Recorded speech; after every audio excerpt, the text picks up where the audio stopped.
My job is to educate my customers so they are going to make good decisions that are in their best interest, period. Hey, everybody. Estrella Gallegos with Denver's Market Moment.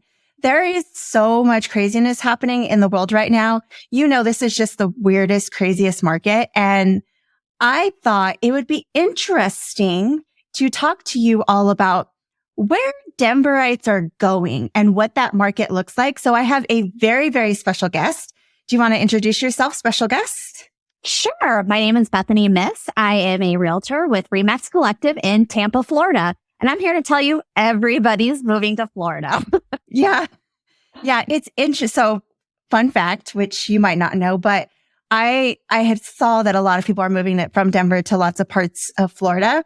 And people are like, oh, it's because of the sunshine. And I'm like, well, actually, because, you know, I'm a nerd.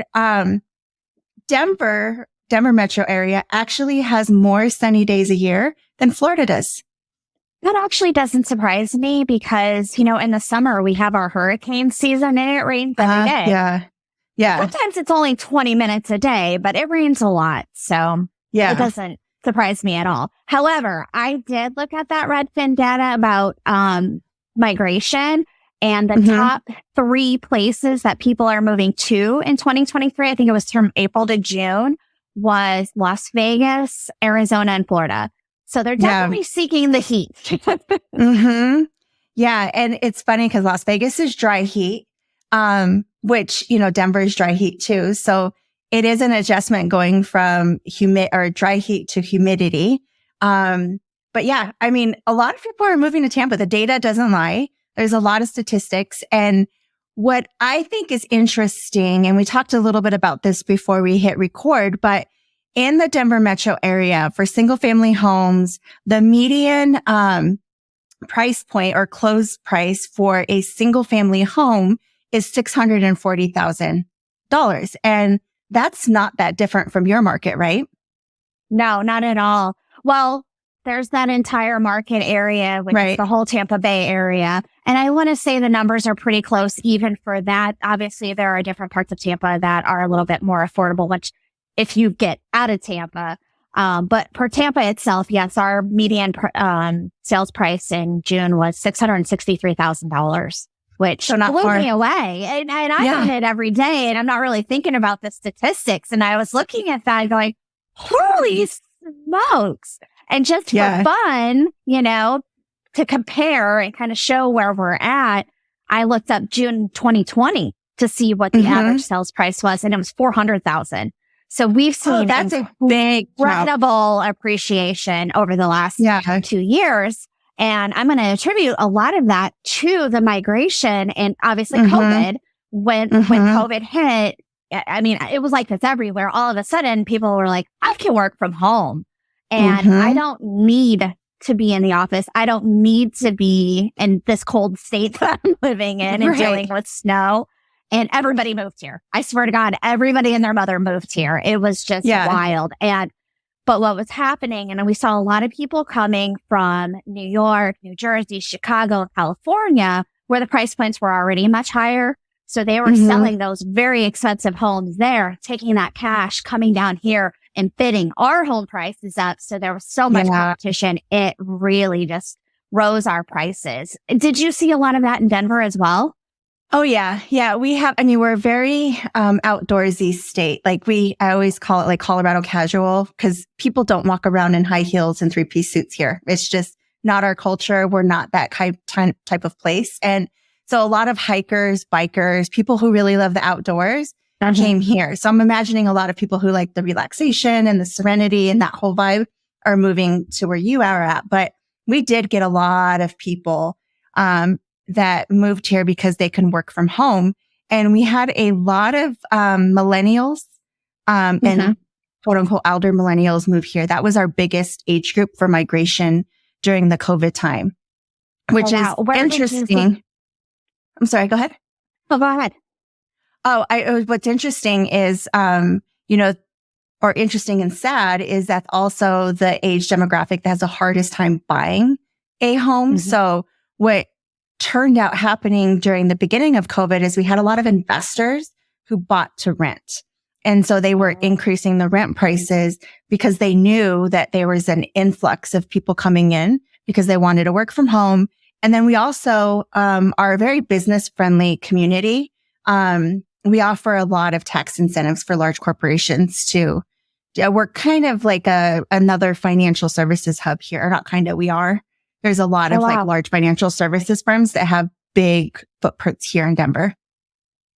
I recently watched a webinar that the Tampa EDC did, the Economic Development Council, and apparently Tampa is becoming a big tech hub. We're getting a lot of headquarters that are moving their locations here. I don't know. Florida doesn't have state income tax, so it's better for, businesses and people who work here. They get to save money. And I found that very interesting because I had no idea that we were becoming this big tech hub. But apparently within the last couple of months, Fluent, which is a multi-state cannabis company, nice. Not my thing, but okay.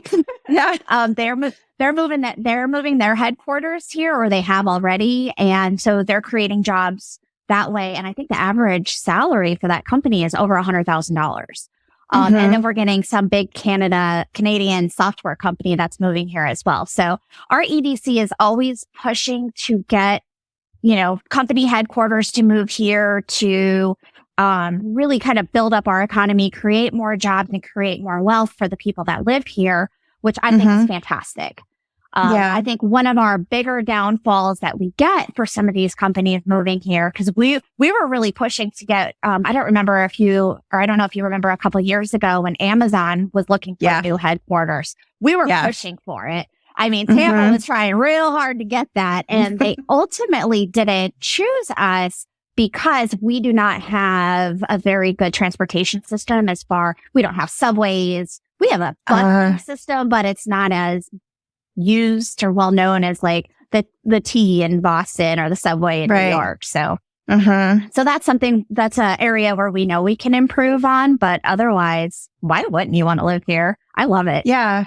So I heard like one big bonus of why people from Denver might want to live there economically is no sales tax or income tax. I'm sorry. So there is no income tax. We do have an income tax here in Colorado. So there is no income tax in Tampa, which is pretty fantastic. And you have sun and you're close to the beach. What are some other reasons why Tampa is it's a great place for people to move? So like you said, it's a very chill atmosphere. It's very relaxed. I mean, I'm in my 40s. I hang out with people in my 40s, but we do have a huge millennial population as well. And we cater to that, I feel like. We're seeing a lot of gentrification in some of our downtown areas, especially like downtown St. Pete, downtown Tampa, different areas close to downtown Tampa. Like we have Hyde Park, and it's just becoming very trendy. We're very trendy now, which is awesome. But it's very relaxed. You can take your dogs anywhere. I mean, you can go. I see them in Publix, the grocery store. You guys, I don't guess you don't have Publix. Which to me, I'm thinking that's disgusting, but it's very laid back. And like you said, everybody, we get a lot of vitamin D. We're a very happy people. I feel like we're a very happy culture. And on the weekends, we can live like we're on vacation. I paddleboard and kayak and do all of that stuff. And it's very easily accessible to people. So I just think we're a very chill area. Yeah. It's fun. There's lots of I would definitely. And I think that's probably like what we talked about at the beginning of this conversation was how a lot of people in Colorado are outdoorsy types of people, really like nature, like to be outside. And so if you really like to be outside, but you love water sports, that's a great place to be. And we also we're obsessed with our dogs here, probably what you're saying there as well. Probably more people when they think of a family of 4 nowadays, it's their 2 fur babies instead of human babies. For sure. Yeah. So what I noticed when I was looking at Zillow, I hate using Zillow, but whatever. The Z word. The Z word. There were a lot of like condos and then not as many like single family homes. Is that normal for Tampa? Like, do you typically see a lot more condo houses and then less single family, or is it just what I'm saying as an outsider, not knowing what your area is really like? No, I would say, honestly, we have a good mix of condos, townhomes, and single family residences. One of the, I don't want to say one of the bigger complaints that we get from other people moving here, but our communities can be very cookie cutter, and that we have developers that will come in and, you know, they have their floor plans, and that's what they build an entire community of. You know, you get outside of those communities, you can get, or the older homes have a little bit more charm. You know, you go down to Seminole Heights or Ybor and you get to see those, you know, the old bungalows and things. Whereas the realtor in me is going, oh God, that sounds like an insurance nightmare. You don't want to do that. But they have, they have that, the charm, and they're gorgeous. And we have the little casitas and stuff like that. But I would say the majority, at least what I'm working in, are the, you know, suburban lifestyle, cookie cutter, you know, homes that all the community looks the same and they all have the HOA rules and regulations. But once you get outside of, you know, the suburby type areas, get more towards the water, you're going to see a lot more of the older style homes. You know, a lot of what we have is, and what you want here is block construction as, you know, versus wood frame houses, because we're in Florida. Our homes are built on sand and water, and we have wind and rain and bugs. Oh, yeah. Wood frame homes, your insurance costs are going to be higher. So our building is mostly the block homes. That's interesting. But you do find a lot more condos, I would say, near the beaches area. A lot of, we get a lot of, I don't know, do you guys get snowbirds? Probably not. You probably get the opposite, right? People coming for the summer and leaving. They come here in the winter. So, or they come for the skiing. Yeah. The skiing in the winter. Yeah. That's something you don't have. No. Yes. Right down here. I'll be honest, that is not my thing. I don't like snow. My husband's like, we should go skiing. I'm like, you have fun. So I'm a horrible Coloradan and I don't ski. But the one time I went skiing, I was going down this mountain, and it's obviously not like one of the, it wasn't a black diamond, which is the highest. So it was just like a intro level, right? So I'm going down and I fell, but my skis were like on one part of the mountain and the other, like they fell off my feet. And I'm trying to like climb up, and I'm in like all of my like ski gear, right? And I'm trying to climb up it.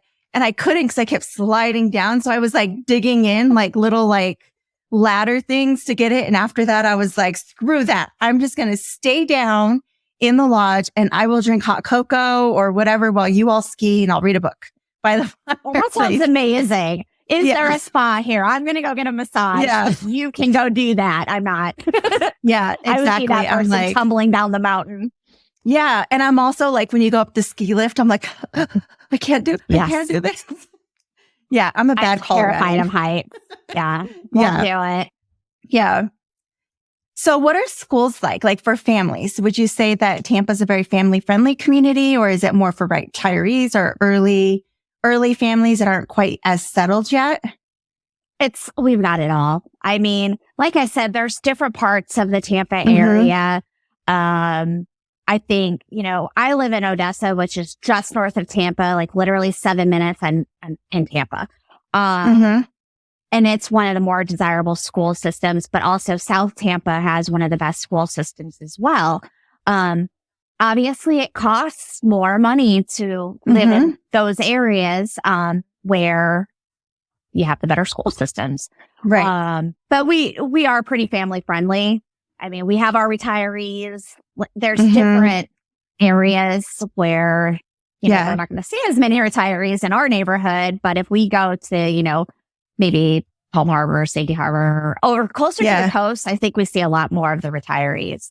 But we have everything. I think that we're a great place for really any part of living where you're at. You know, we've got the younger, trendier crowd that's closer to the downtown areas of St. Pete. St. Pete is so much fun. I mean, you were at Beach Fest. You probably didn't get to explore downtown St. Pete because we were over on the beach. Not as much, yeah. But it is so fun. They've really done a great job in gentrifying that area. There's tons of breweries and fun bars. There's even speakeasies. Like, it's so fun. So, the younger crowds tend to, I say the younger crowds, those millennials, they tend to go that way towards the downtown areas. We also have Hyde Park and, Soho area in Tampa. Those are very popular, but they're also very expensive.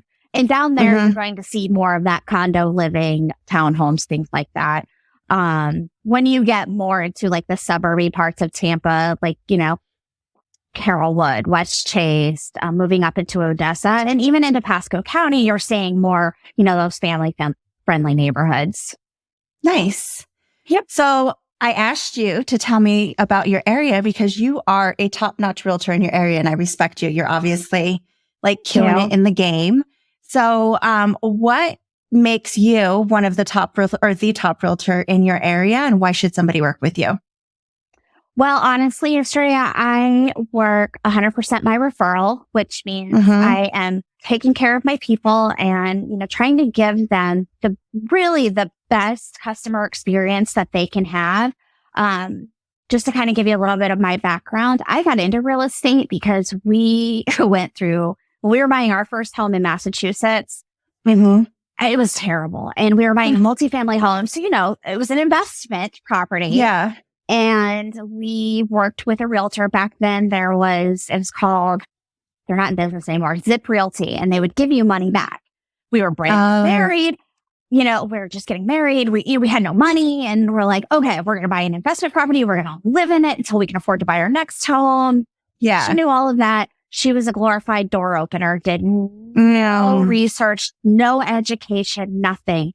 We found out 8 years after owning this home and buying our next home, which was also a nightmare, that it was only zoned for 2 families. And it was the town bylaws. You could only have a 2-family residence and we had 30. So had to kick out tenants. We were losing money every month. We sold the house at a loss because we bought it in 2007 and this was 2015. Right. And so we had to sell it. And at that time, we're like, okay, let's see what happens. I had been begging for 9 years to move back to Florida because I just couldn't take the cold.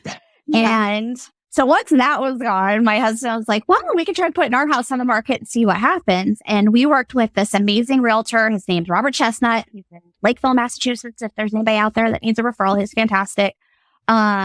He was great. And he sold both of our houses and he was professional and he helped us along. He educated us. And I said, I think I'm going to do this. I don't love the line of work that I'm in. I was in professional development, which I think helps me as a realtor. I said, I want to do this because I don't want anybody to go through what we went through. So I approach the business as a consultant versus a salesperson. And 100% my job is to educate my customer so they are going to make good decisions that are in their best interest, period. Before I do anything, I always ask myself if it's in their best interest. So working that way, I'm very relational. I stay in touch with my people. I scare them. I tell them, listen, I'm your realtor for life. You're not getting away from me. Same. I do the same. Oh, yeah. You're never getting rid of me. Sorry. Yeah. So over the last 8 years, I've built a business that, at this point, at least this year, I'm 100% referral and past customers. So they don't have to worry about me wasting my time. Yeah. So that's why. Yeah. For those of you that are watching / listening to this that aren't in the business, the fact that she's moved to 100% referral base means she's doing such a good job that people are not only coming back to her, but they're telling their friends, their families, anybody that says realtor. She's probably like, if you were to go on Facebook group, she's tagged 1 million times because Bethany's showing up every single time and doing what she needs to for her clients. And if anybody wants to move to your area, how can they reach you? Well, they can find me anywhere on the internet. That's for sure. But I'm with Rebec's Collective. You can call me at 813-541-5159. My website is tampabaybethany.com. I also have a blog called The Rambling Realtor. That's just .com. And I am on Facebook. I'm on Instagram. I'm trying my hand at TikTok. I'm not on Threads yet, but I'm here and we may need to go that way. So we'll see. Nice. Yeah. Awesome. Well, thank you so much for letting all of the Denver folks learn about your area. I had a blast when I was out there. I love the ocean. And one day I will buy me an investment property somewhere by the ocean. Oh, you should. Because I don't think I'll ever leave Denver. But I would like to have a place to go and relax every once in a while. So absolutely. And why pay somebody else's mortgage when you can have your own? Exactly. Are you coming to? Will I see you in Panama City? Oh, yeah. I signed up for that. I was like, yeah, there's no way I would miss a Gritty Girl event. Girls with Grit is how we met, y'all. So that's where I've met most of my real estate besties across the country. And with that, just wanted to remind everybody that with the Girls with Grit community, we have access to over 11,000 Gritty Girls across the country, into Canada, in some places in Mexico. So if you are looking for anybody in real estate, you want to be referred to somebody who's top notch and killing it at what they do, reach out to me. I will connect you to one of those Gritty Girls so that you are taken care of just as well as I'll take care of you. With that, I'll let everybody go. But thank you so much, Bethany. This was awesome. Thank you. I really appreciate your time. Yes. And before we go, I just want to give you a shout out. I first saw you at Beach Fest and you talked on stage in the panel about how you quit your full-time job. Yes. You were terrified, but you were making it work. And at that time, I was transitioning out of the part-time job I had and going full-on realtor, and you just 100% inspired me. So I really appreciate you reaching out to me and doing this. Yeah, of course. No problem. Well, thank you so much. Bye, y'all. Have a fantastic day.